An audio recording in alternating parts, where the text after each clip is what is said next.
Hormuz প্রণালী বন্ধ না করার বিষয়ে ইরানকে রাজি করানোর জন্য চীনের প্রতি আহ্বান জানিয়েছে যুক্তরাষ্ট্র। সম্প্রতি মার্কিন সংবাদ মাধ্যম ফক্স নিউজকে একথা জানিয়েছেন দেশটির পররাষ্ট্রমন্ত্রী মার্কো রুবিও। এর আগে ইরানের পারমাণবিক স্থাপনায় মার্কিন হামলার পর হরমুজ প্রণালী বন্ধ করে দেওয়ার হুঁশিয়ারি দিয়েছিলেন দেশটির কর্মকর্তারা। হরমুজ প্রণালী ইরান ও ওমানের মাঝখানে অবস্থিত একটি সরু জলপথ। এ পথ দিয়েই প্রতিদিন বিশ্বে 20 ভাগ তেল পরিবহন করা হয়, যার পরিমাণ প্রায় 18 থেকে 20 মিলিয়ন ব্যারেল।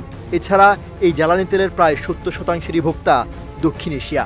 তাই তেল পরিবহনের এই পথ বন্ধ হলে এশিয়াসহ পুরো বিশ্বে তেল সরবরাহ ব্যাহত হবে।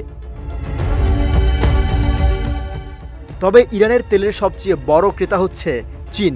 তেহরানের রপ্তানি করা তেলের 3/4 বেশি যায় চীনে।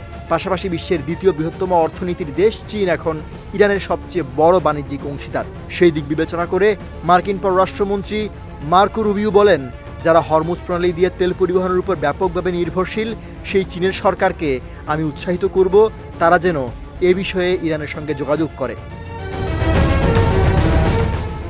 হরমুজ প্রণালী বন্ধ করা ইরানের জন্য আরেকটি ভয়াবহ ভুল উল্লেখ করে রুবিও জানান, এটি এই যুদ্ধের উত্তেজনা আরও বাড়িয়ে দেবে, যা ইরানের জন্য একটি অর্থনৈতিক আত্মহত্যা হবে বলে মন্তব্য করেছেন তিনি।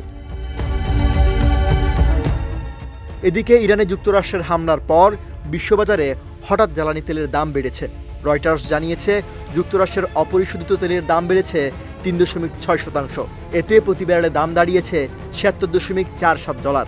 অন্যদিকে 3.2% বৃদ্ধি পেয়ে আন্তর্জাতিক মানদণ্ড ব্রেন্ট তেলের দাম বেড়ে দাঁড়িয়েছে $74.59, যা গত 5 মাসের মধ্যে সর্বোচ্চ।